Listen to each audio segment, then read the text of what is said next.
Ici à Saint-Raphaël, on a une diversité des sources d'approvisionnement en eau.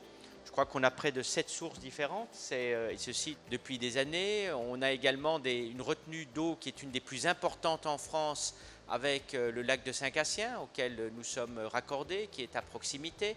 Et donc la réalité fait qu'il n'y a pas objectivement de problématique qui ferait que nous ne puissions plus avoir une alimentation en eau potable sur une ville comme Saint-Raphaël. Ici, on a des taux de fuite qui sont à peu près de l'ordre de 10%, un peu moins, on y travaille aussi beaucoup. Donc la première chose à faire, c'est bien entendu investir, avoir des réseaux qui sont sécurisés. C'est avec l'investissement qu'on peut trouver un grand nombre de solutions dans la gestion en eau potable. Je suis toujours un peu vent debout contre l'approche très bureaucratique qui consiste à se dire qu'avec des arrêtés préfectoraux, on trouve des solutions aux problèmes du quotidien et notamment dans ce domaine-là. J'invite chacun, un peu par précaution, c'est à faire très attention aux arrêtés interdépartementaux qui fleurissent un peu partout et au fait qu'on ait des mutualisations des interdictions de là et au-delà de la réalité de bassin.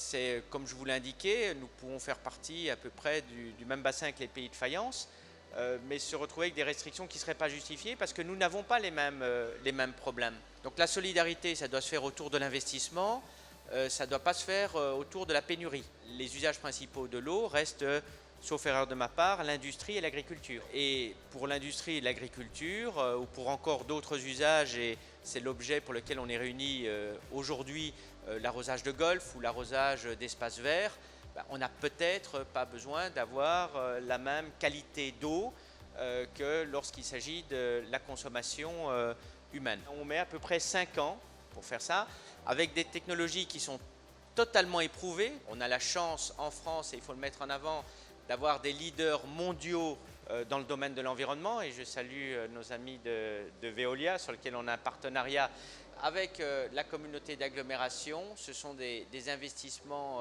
encore une fois, très, très importants. C'est en dizaines de millions d'euros que c'est un des premiers postes aussi avec l'assainissement et le retraitement des eaux usées. Donc on a un véritable savoir-faire. Donc tout ceci est éprouvé. On peut le dupliquer partout dans le territoire si on nous laisse le soin aussi d'investir. C'est un investissement de l'ordre de 400 000 euros, donc on voit bien que c'est à la portée de beaucoup, on va dire.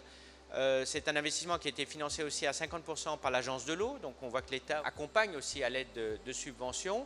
Ce qu'il faut simplement, c'est réduire tous ces délais administratifs où même on constate qu'aujourd'hui ces installations sont terminées, mais il va falloir encore attendre 6 mois de tests pour voir et vérifier la qualité de l'eau en fonction de toute une série de préconisations.